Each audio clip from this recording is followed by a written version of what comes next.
귀한 찬양 감사합니다. 여러분 한 주간 잘 지내셨습니까? 예, 정말 날씨가 더워가지고 폭우 다음에 폭염, 온열질 환자가 많이 늘어나고 있다고 그럽니다. 한 2달 사이에 가축이 한 200만 마리 폐사가 되었다고 그러고, 양어장에서도 그 물고기의 밀집도를 줄이기 위해서 그냥 20%의 물고기는 방류해야 되는 이런 상황이라고 합니다. 우리 이 무분별한 이 개발 그리고 산업화의 폐단이라고 할 수 있죠. 하나님을 탓할 게 아니라 우리 스스로를 탓해야 되는 거라서 불평하지 마시고, 이럴 때 어떻게 잘 적응하고 건강을 관리할 것인가, 그런 데 관심을 가지시고 건강 관리에 유의하셔야 되겠습니다. 환경 보호에도 앞장을 서야 되겠죠. 우리 앞뒤 좌우에 계신 분들과 인사합니다. 진정한 평화가 임하기를. 샬롬 샬롬 인사하겠습니다. 날씨는 덥지만 은혜는 시원하게 받으시기 바랍니다. 기도하겠습니다. 하나님 아버지, 감사합니다. 우리에게 건강을 허락하시고 스스로 자립보행하여 주님 전에 나와서 예배 드릴 수 있는 은혜를 허락하여 주시니 감사합니다. 오늘도 마음과 뜻과 정성을 다하여 하나님을 경배합니다. 홀로 영광을 거두어 주시고 이제 우리에게 말씀하심으로 우리 영의 양식이 되게 하시고, 또 우리 삶의 지침이 되고 표대가 될 수 있도록 성령으로 충만한 은혜 덧입혀 주시옵소서. 예수님의 이름으로 기도하옵나이다. 아멘.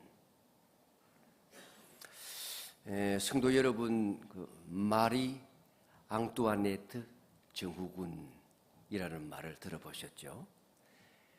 프랑스 혁명기에 단두대의 이슬로 사라진 프랑스의 왕비 마리 앙뚜아네트가 체포되어서 감옥에 갇혔을 때에 하룻밤 사이에 머리가 새하얗게 새어버렸다고 하는 이야기가 전해지죠.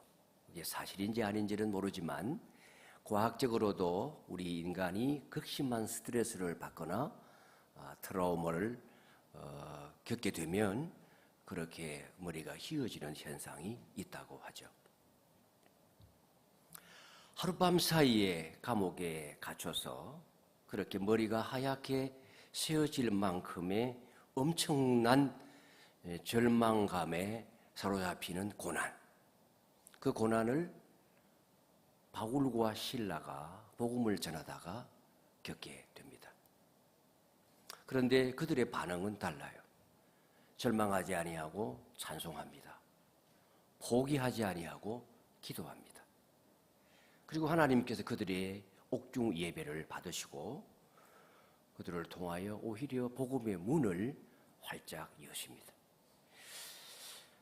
오늘 우리가 읽은 이 본문 말씀을 통해서 고난 속에서도 예배가 어떻게 승리의 새벽을 여는지, 우리 인생의 감옥이 어떻게 부흥의 무대가 될 수 있는지 함께 살펴보도록 하겠습니다. 첫째는 경제적 이해관계로 인한 박해입니다. 복음은 우리에게 평안과 형통을 보장하는 것만 아니라 많은 경우에 고난을 동반한다고 하는 거예요. 바울과 실라가 귀신 들린 그 여인을 자유롭게 해주었잖아요. 인생의 진정한 영적 해방을 누리게 해주었습니다. 그런데 그녀를 통하여 돈을 벌던 주인들은 수익 원이 끊어지니까 격분해서 바울과 실라를 고발합니다.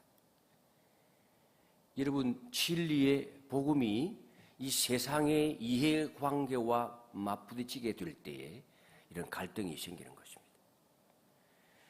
빌립보라고 하는 도시가 로마의 식민지였어요. 그리고 로마의 그 황제를 보호하던 군인들이 퇴역하여 모여 사는 도시, 그리고 주변에 광산도 있고 했기 때문에 매우 부유한 도시라고 했고, 동시에 거의 유대인들이 살지 않는 로마식 질서가 아주 중요하게 여겨졌던 그와 같은 도시였기 때문에 이 이방의 복음, 그들로 볼 때는 낯선 복음들을 가지고 와서 기존의 사회 질서 체제를 흔드는 것을 용납할 수가 없었습니다. 결국은 바울과 실라가 시장에서 벌겨벗겨지고 그리고 매를 맞고 감옥에 갇히게 되죠. 여러분, 이런 상황 쉽게 납득할 수가 있겠습니까? 여러분, 우리 삶에도 내가 그리스도인이기 때문에 우리 주님의 가르침을 따라서, 성경의 가르침을 따라서 복음에 맞는 삶을, 복음적 가치를 따라 살아가려고 할 때에 세상의 체제와 세상의 가치와 세상의 사상은 그것과 다르기 때문에 이 세상의 가치와 충돌하는 순간이 발생하는 거예요. 그리스도인이 가지고 있는 가치 체계와 이 세상의 가치 체계가 충돌할 때가 있는 거죠. 그런데 또 많은 경우에는 나와 타인의 관계가 아니라, 나와 이 사회의 관계가 아니라 내 내면 세계 속에서 나와 싸우는 갈등이 생길 때가 많습니다. 정직을 선택하면 손해를 보아야 될 때도 있고, 양심을 지키면 다른 사람으로부터 외면당하게 될 두려움과 싸워야 될 때도 있습니다. 그럴 때 우리는 무엇을 선택하는가 하는 거예요. 바울과 실라는 이 세상의 가치와 충돌하게 될 때에 복음을 전하는 그리스도인으로서의 정체성을 지키고 복음의 가치를 선택했어요. 비록 그로 말미암아 고난이 뒤따랐지만 그 속에도 하나님의 계획이 있었던 것입니다. 바울과 실라가 그 장터, 아고라 광장이라고 그러죠. 아고라 광장으로 끌려가서 관리들에게 고발을 당했는데, 고발할 때의 죄목은 두 가지예요. 첫째는 소요죄입니다. 이 사회를 혼란하게 만든다. 우리 성을 심히 요란하게 만든다. 그리 요란하게 한 것이 없잖아요. 사상적 도전을 그렇게 표현을 한 겁니다. 둘째는 미풍양속을 해친다 하는 거예요. 우리 로마 사람이 가지고 있는 문화가 있고 우리의 생활 방식이 있고 질서가 있는데, 이 로마 사람은 우리가 도무지 받아들일 수 없는, 수용할 수 없는 풍속을 전한다. 이게 미풍양속을 해친다는 거잖아요. 그러자 상관들이 그 이야기를 듣고 옷을 찢어 벗기고 매로 치라, 즉결 처분을 내립니다. 옷을 벗긴다. 이건 여러분, 매로 때리기 전에 그 당시에 있었던 표준적인 관행이에요. 옷을 벗긴다는 것은 완전히 벗기는 거예요. 성인 남성이 옷을 벗김을 당한다는 것은 매우 굴욕적인 일이고 수치스러운 일입니다. 로마 시민에게는 그렇게 공개적으로 구타하는 것이 금지되어 있었어요. 로마 시민이 아니면 달랐어요. 더더군다나 만약 그가 죄수가 노예라고 한다면, 노예의 경우에는 우리가 아는 바처럼 그 로마 사람들이 가지고 있는, 군인들이 가지고 있는 그 채찍, 뼈나 못자국이 부착되어져 있는 가죽 채찍으로 떼기까지 했는데, 23절 말씀을 보시면 그렇게 많이 친 후에 옥에 가두고 간수에게 명하여 든든히 지키라, 그렇게 명합니다. 여러분, 어디를 가도, 오늘날 우리가 사는 세상에도 어디를 가도 이 복음에 맞서는 세력은 있는 법이에요. 가정에도 있을 수 있고, 학교로 가도 마찬가지고, 직장 생활을 해도 마찬가지. 기독교인이 설립한 기관이나 기독교인이 운영하는 회사일지라도, CEO가 기독교인일지라도 마찬가지예요. 군대를 가도 마찬가지입니다. 그러나 여러분, 박해는 동시에 복음 증거할 수 있는 무대가 됩니다. 더 효과적인 기회를 제공할 수 있습니다. 고난 속에서도 하나님께서는 당신의 살아계심을 드러내시고 사랑을 드러내십니다. 고난이 있는 그 현장이야말로 오히려 우리의 복음이 진짜임을 시험당할 수 있는 기회가 되어지고, 그 복음이 살아있는 생명임을 확정할 수 있는 장소가 됩니다.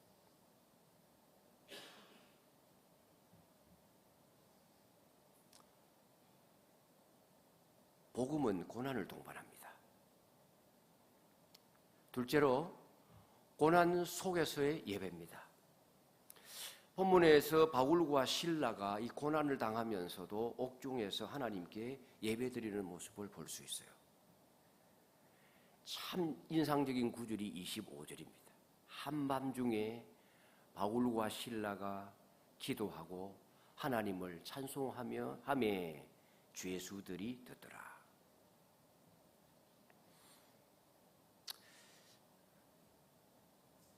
상처투성이의 몸을 가지고 감옥에 들어갔어요. 그 온몸을 휘감싸는 통증이 얼마나 크겠습니까? 그 차디찬 감옥 바닥에 묶인 족쇄에, 그런 상황 속에서 한밤중에 노래를 부릅니다. 절망을 찬송으로 승화시키고 기도로 그 고통과 어두움을 찢습니다. 여러분, 정말 이것이 가능한 일일까요? 여러분, 내 경우라면 상상이 가십니까? 보통 죄수들을 신문하고 때리는 것은 아침에 이루어졌기 때문에 이들이 구타당한 지 지금 12시간 이상 지난 시점이에요. 상처와 통증이 심해서 잠을 이루기가 어려웠을 겁니다. 더더군다나 잠을 잘 수 없게 만든 것은 그 당시에 족쇄라고 할 수가 있어요. 카툰으로 만든 건데, 저기 보시면 철제로도 만들지만 보통 목재로 족쇄를 만드는데, 바늘 길게 잘라서 그 사이사이에 구멍을 내고 양쪽 발목을 그 사이에 끼워서 그리고 바닥에 고정을 시키는 겁니다. 그 죄수에게 고통을 더하게 하려면 저기 두 사람이 묶여있는 발을 한 사람이 기도로 걸려서 가랭이를 더 길게 벌려서 묶어놓는 거예요. 그러니까 죄수는 저기에 앉아 있거나 아니면 누워 있을 수밖에 없어요. 거동이 매우 불편하지 않겠어요? 생리적인 현상을 어떻게 처리할 수가 있었겠어요? 수많은 죄수들이 그 안에 갇혀 있었으니까 그 좁은 공간에서 발생하는 악취, 그리고 떠드는 소리, 그리고 어둡기 때문에 일어나는 불편함들, 잠을 도무지 이룰 수가 없는 상황입니다.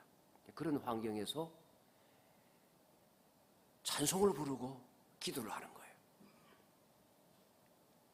죄수들이 가만히 있었을까요? 아마도 저들이 가지고 있는 영적인 권위 때문에 조용히 있었을지도 모르겠습니다. 그런데 이 바울과 실라가 찬송하고 기도할 때에 죄수들의 마음도 흔들렸고 그 감옥의 문도 흔들렸어요. 지진이 일어났습니다. 족쇄가 풀리고 모든 사람의 묶인 것이 풀리고 옥문들도 열렸어요. 근데 여러분, 이들은 도망치지 않았어요. 바울과 실라만 아니라 다른 죄수들도 도망가지 않았어요. 아마도 바울과 실라가 그렇게 진정을 시킨 것 같습니다. 왜일까요? 그것이 오히려 복음을 전할 기회가 되기 때문에. 여러분, 우리가 그와 같은 상황에 처하게 될 때에 우리는 어떻게 행동하게 될까요? 우리 삶 속에 때때로 내가 꼼짝달싹할 수 없도록 감옥에 갇힌 것과 같은 삶의 상황을 만날 때가 있습니다. 그럴 때 우리는 원망하기도 하고 불평하기도 하고 때로는 침묵을 지키기도 하겠지만 그 대신 하나님을 예배할 수 있을까요? 그럴 수만 있다면 얼마나 좋겠습니까? 정말 그럴 수만 있다면 이후에 바울과 실라에게 일어난 이 놀라운 기적이 우리에게도 일어나지 말라는 법이 없지 않겠습니까? 그렇기 때문에 저와 여러분도 살아가다가 사면이 막혀버리고 감옥에 갇힌 것 같아 그 누구에게도 도움을 기대할 수 없는 상황에 처했다고 느껴질지라도 감옥과 같은 상황 속에서도 드릴 수 있는 기도가 있어야 되고 착고에 손발이 묶여 옴짝달싹 할 수 없는 상황 속에서도 부를 수 있는 노래가 있어야 되는 것입니다. 그게 참된 신앙이에요. 하나님께서 그 기도를 반드시 들어주실 것입니다. 복음은 전할 때에 평안만을 우리에게 허락하지 않습니다. 고난이 찾아옵니다. 그리고 그 고난 속에서 옥중에서조차 드리는 예배, 그 예배가 참된 신앙을 드러내는 것입니다. 세 번째는 진정한 복음의 확장입니다. 갑자기 큰 지진이 일어나서 옥터가 흔들리고 문이 열리고 죄수들이 메인 것이 풀려납니다. 26절, 27절 말씀 같이 읽겠습니다. 갑자기 큰 지진이 나서 옥터가 움직이고 문이 곧 다 열리며 모든 사람이 메인 것이 다 벗어진지라. 간수가 자다가 깨어 옥문들이 열린 것을 보고 죄수들이 도망한 줄로 생각하고 칼을 빼어 자결하려 하거늘. 여러분, 이것은 하나님께서 개입하신 초자연적인 사건입니다. 그 당시 이 빌립보 지역에 지진이 자주 일어났다고 해요. 아마 지진이 일어나지 않았다면 아무리 전쟁에 의하여 파괴되었다 손치더라도 그렇게 웅장한 그 당시에 그 대리석으로 만든 건물들이 지금처럼 파괴되어져 폐허가 되지는 않았을 거예요. 그러나 그렇다고 할지라도 그때 그 상황 속에 지진이 일어난 것은 하나님께서 개입하신 초자연적인 사건인 것입니다. 근데 바울과 실라가 앞서 말씀드린 것처럼 도망하지 않아요. 그 감옥에 그냥 여전히 머물러 있어요. 왜요? 복음 전할 기회를 선택했기 때문이에요. 그런데 간수는 죄수들이 모두 도망친 줄로 알고, 아니 그와 같은 상황에 문이 열렸는데 도망치지 않을 간수 죄수들이 어디에 있겠어요? 근데 그렇게 알고 스스로 책임을 지고 자결하려고 했습니다. 당시 로마에서는 감옥을 지키는, 죄수를 지키는 간수가 그 죄수가 탈옥하게끔 내버려 둔다면 처형당하는 것이 일반적인 관례였습니다. 그럴 때 바울이 크게 외쳐 그를 막죠. 네 몸을 상하게 하지 말라. 우리가 다 여기 있노라. 간수가 그 말을 듣고 등불을 달라고 하고 감옥 속으로 뛰어들어가죠. 그리고는 바울과 실라 앞에 그대로 납작 엎드립니다. 그 놀라운 영적 권위 앞에 자신을 내려놓는 겁니다. 그리고 떨면서 묻습니다. 선생님들이여, 내가 어떻게 하여야 구원을 얻으리까? 여러분, 이 간수는 이미 죽은 목숨이에요. 자결하려 하였잖아요. 살아있다 손치더라도 정당한 법적 절차에 따라서 처형을 당할 수밖에 없는 처지에 놓였을 거예요. 만약 죄수들이 모두 다 도망쳤다고 한다면 이미 죽은 목숨이에요. 한번 죽음을 경험한 거예요. 진정한 구원에 대한 영적 갈망이 그 순간에 생겨났습니다. 바울이 아주 간결하고도 분명하게 우리가 잘 아는 복음의 핵심을 전하죠. 주 예수를 믿어라. 그리하면 너와 내 집이 구원을 얻으리라. 여러분, 복음은 어떤 시간, 어떤 공간, 어떤 장소를 선택하여 전해지는 것이 아니에요. 시공간을 가리지 아니하고 성령의 감동을 통하여 전하려는 마음을 가진 사람이 있다고 하면 어디에서나 복음 전하는 장소가 되는 겁니다. 고난의 현장조차 복음을 전할 수 있는 기회, 죽은 영혼을 살리는 기회를 얻을 수가 있습니다. 간수가 그 즉시 예수님을 믿어요. 복음을 받아들입니다. 그 짧은 순간에 아주 짧은 메시지를 듣고 복음을 받아들여요. 구원의 길에 서광을 보게 되는 겁니다. 그래서 간수가 그들을 데리고 나가서 씻겨주어요. 어디서 씻겨주었을까요? 공공분수대가 있기 때문에 거기에서 씻겨주었거나 아니면 간수도 이 사람이 로마 사람이었는지 아니면 공공노예, 그 당시에는 공무를 집행할 수 있도록 노예이지만 자격을 주어서 이와 같은 역할을 감당하게 하고 월급을 주었던 공공노예도 있었기 때문에 공공노예였는지는 모르겠지만 상당한 신분과 재력을 가지고 큰 집에 살았거나 아니면 그 집에도 우물이 있었을 수도 있습니다. 상처를 씻어주고 그리고 온 가족과 함께 하나님을 믿고 세례를 받습니다. 그리고는 바울과 실라를 집으로 데려가서 음식을 대접합니다.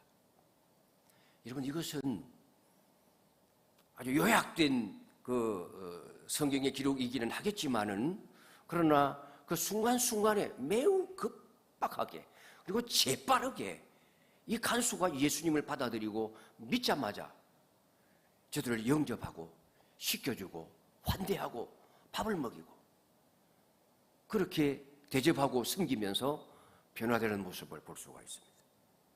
주저없이 나누어주고 서슴없이 그리스도를 위해서 죽을 각오를 하는 거예요.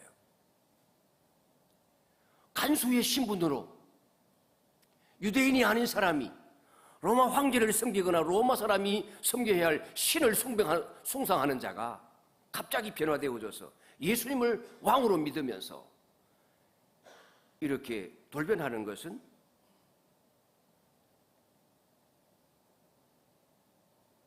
아주 예외적인 행동이에요. 자기의 직업을 걸고 자기의 명예를 걸고 자기의 생명을 거는 행위예요. 거기에 자기의 모든 가족을 다 동참시키지 않아요.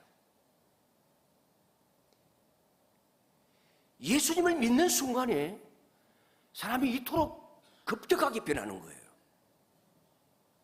약간씩 변하는 게 아니에요. 급진적으로 바뀌는 거예요. 이게 누가복음과 사도행전에 나타나는 예수 믿는 사람들의 변화의 특징이에요. 약간 변하는 게 아니에요. 단번에 변해요. 예수 믿고 나면 부당하게 번 재산의 절반을 나누어주고 4분의 1을 나누어주고 이런 식의 변화가 일어나는 거예요. 이걸 우리가 급진적인 제자도라고 말해요. 누가복음과 사도행전에 나타나는 특징적인 그리스도인의 모습이에요.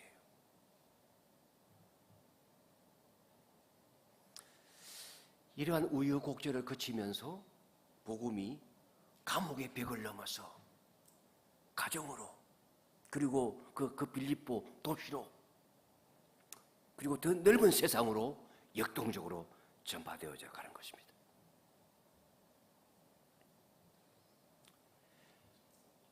여러분, 빌립보 도시가 우리가 이번에 다녀왔는데 제가 사진을 준비했는데 2부 예배에 보여드렸는데 1부 예배에 전달하는 걸 깜빡했어요. 그 원형 극장이 우리가 거기 가서 찬송도 부르고 왔는데 10,000명, 12,000명 정도 들어갈 수 있는 원형 극장이 사실 거의 그 모습 그대로 유지가 되고 있어요. 그 밑으로 내려가면 큰 넓은 아고라 광장이 있어요. 그리고 그 한 모퉁이에 바울이 갇혔을 거로 여겨지는 감옥이 있더라고요.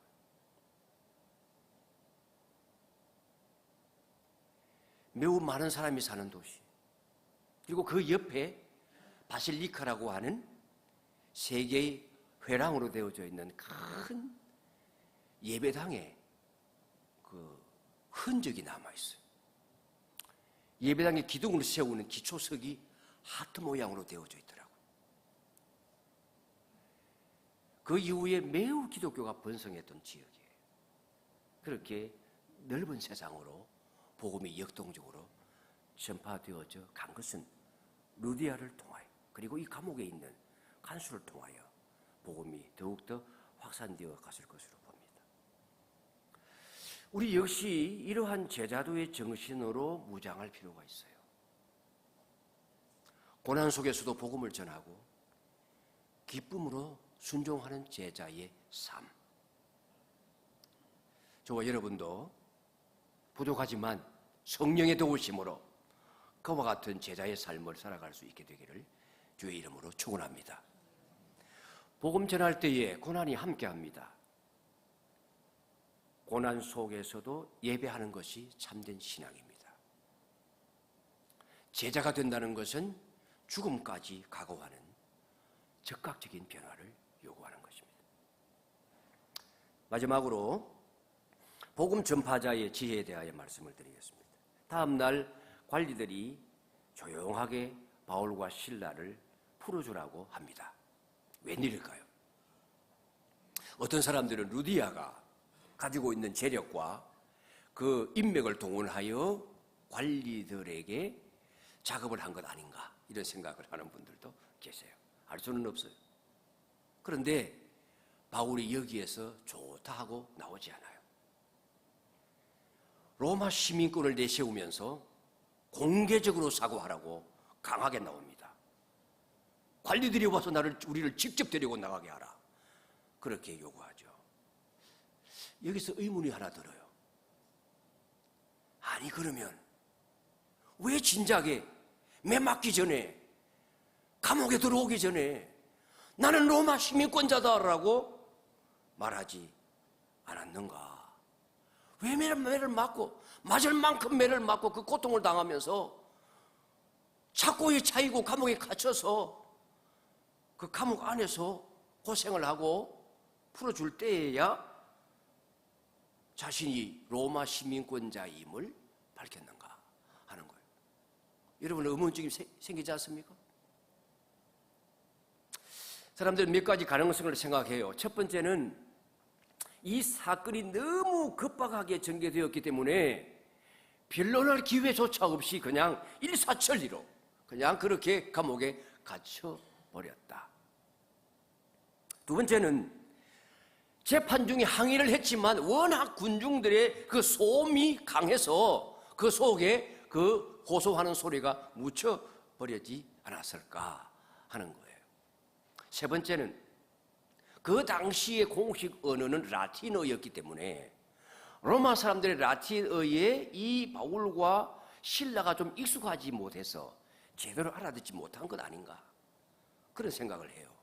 그러나 그 당시에도 여전히 헬라어가, 그리스어가 시장 언어로 통용되었기 때문에 바울과 실라가 얼마든지 그리스어로 말을 해도 그 사람들이 다 알아들었을 것이고, 그렇다면 중간에 재판이 멈출 수도 있었을 터인데, 그렇다면 그거 역시 가능성이 없지 않겠는가? 그렇다면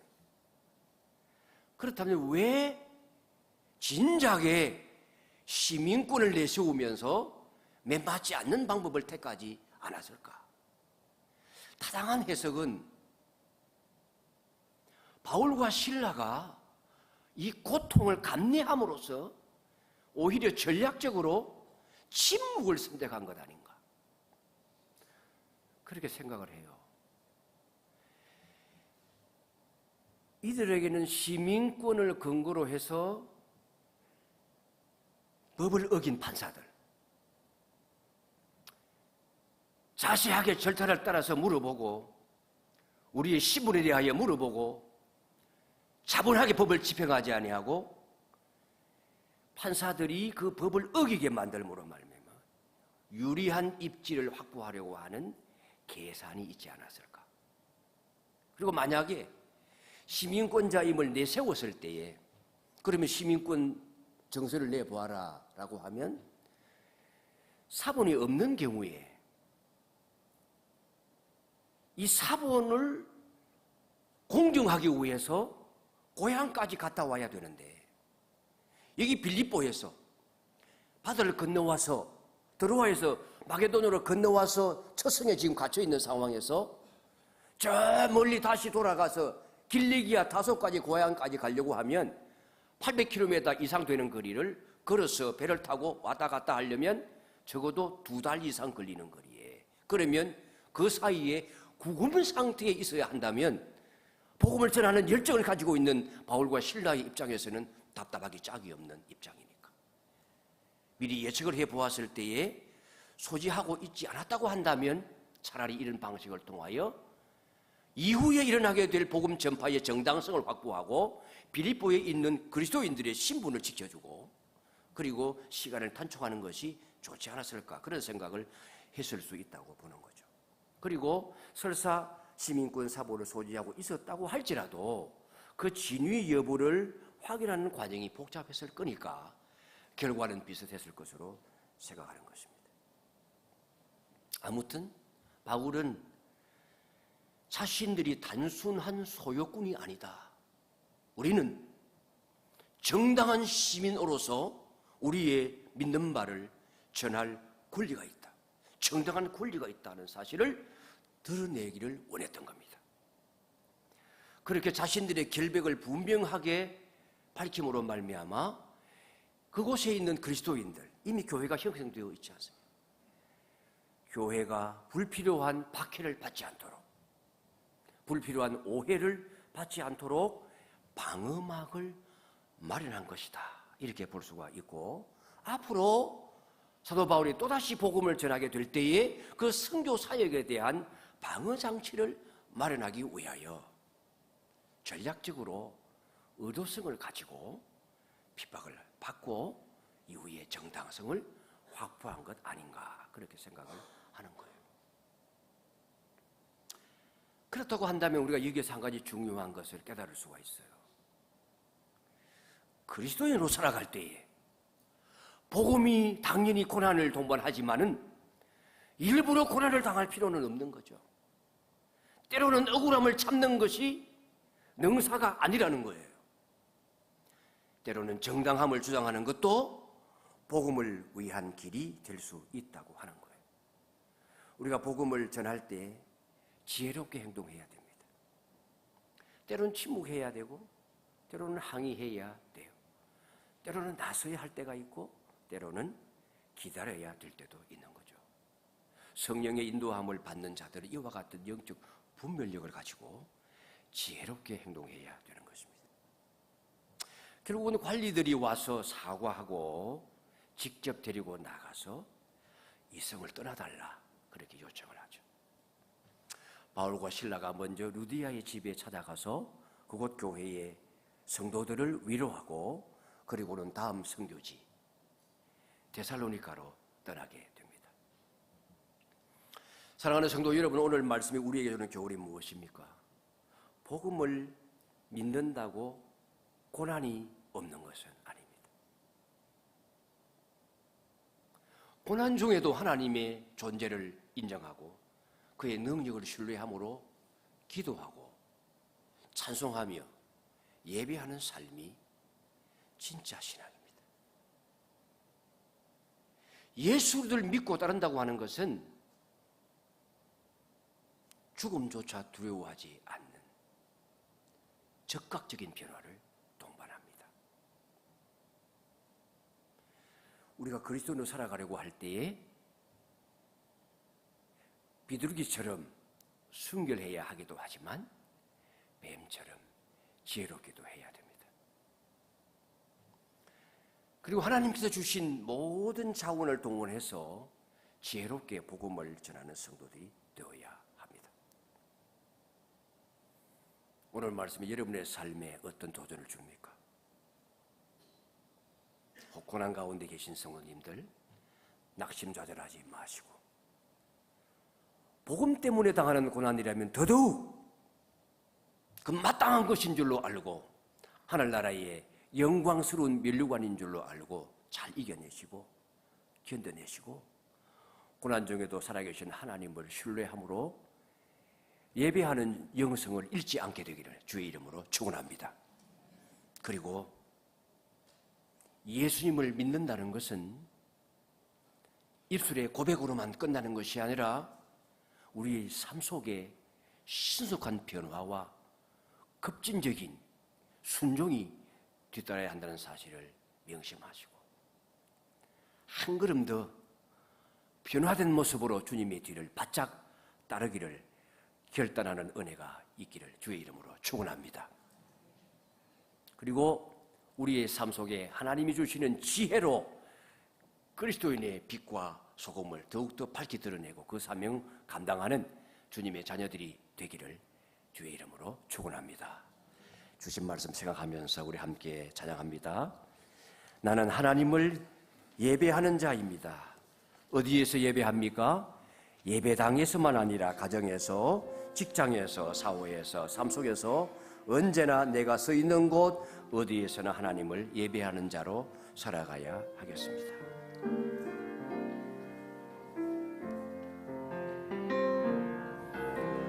나는 하나님을